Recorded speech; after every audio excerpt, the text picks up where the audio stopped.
আপনারা জানেন আজ রাজ্যের যে তিনটি কেন্দ্র রয়েছে অর্থাৎ দার্জিলিং, রায়গঞ্জ এবং বালুরঘাট, সেই তিনটি কেন্দ্রে কিন্তু আজ সকাল থেকেই ভোটদান চলছে এবং এরই মধ্যে একটি গুরুত্বপূর্ণ খবরের দিকে নজর রাখবো। পাহাড়ে এবার নগদ সহ পাকড়াও বিজেপি নেতা নিমা লামাকে পাকড়াও করেছে পুলিশ। ক্ষমতা কিনতে চায় বিজেপি, সোশ্যাল মিডিয়ায় পোস্ট করেছে তৃণমূল কংগ্রেস নেতৃত্ব। আমরা জানি সম্প্রতি রাজ্য বিস্তার ঘনিষ্ঠ অরুণ প্রধানের গাড়িতে তল্লাশি চালিয়ে নগদ টাকা উদ্ধার করা হয়েছিল এবং তারপর থেকেই একাধিক অভিযোগে সরব হয়েছিল তৃণমূল কংগ্রেস নেতৃত্ব এবং এবারে একেবারে পাহাড়ে নগদ সহ পাকড়াও বিজেপি নেতা নিমা লামাকে পাকড়াও করেছে পুলিশ। ক্ষমতা কিনতে চায় বিজেপি, এমনই মন্তব্য সোশ্যাল মিডিয়ায়, এমনই পোস্ট করেছে তৃণমূল কংগ্রেস নেতৃত্ব। এ বিষয়ে আমরা কথা বলবো। ফোন লাইনে রয়েছেন আমাদের বিশেষ প্রতিনিধি দেবজ্যোতি ঘোষ। দেবজ্যোতি, ঠিক কি পোস্ট করেছে তৃণমূল কংগ্রেস, ঠিক কি অভিযোগ তুলছেন তারা?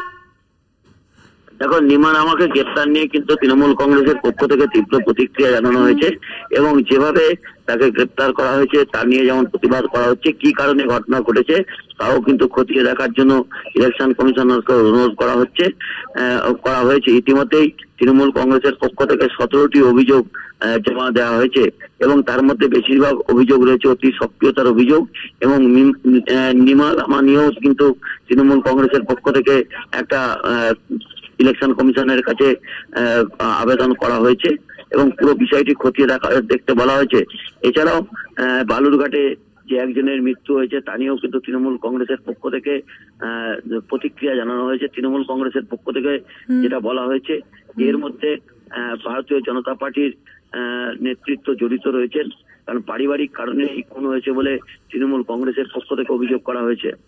একদমই দেবজ্যোতি, সেক্ষেত্রে আমরা জানি যে বারবার তৃণমূল কংগ্রেস তারা কিন্তু অভিযোগ তুলেছে যে ভোটারদের প্রভাবিত করতে চাইছে বিজেপি নেতৃত্ব। সেক্ষেত্রে এ বিষয়ে নিমা লামার সম্পর্কে বিজেপি নেতৃত্ব তাদের কি প্রতিক্রিয়া?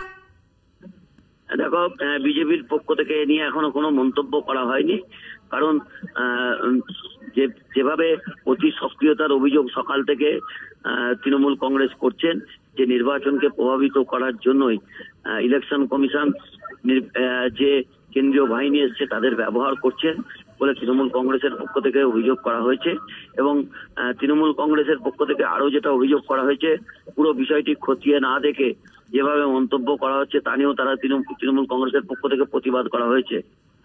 একদমই ধন্যবাদ তোমাকে। আমরা কথা বললাম, আমাদের ফোন লাইনে ছিলেন আমাদের বিশেষ প্রতিনিধি দেবজ্যোতি ঘোষ।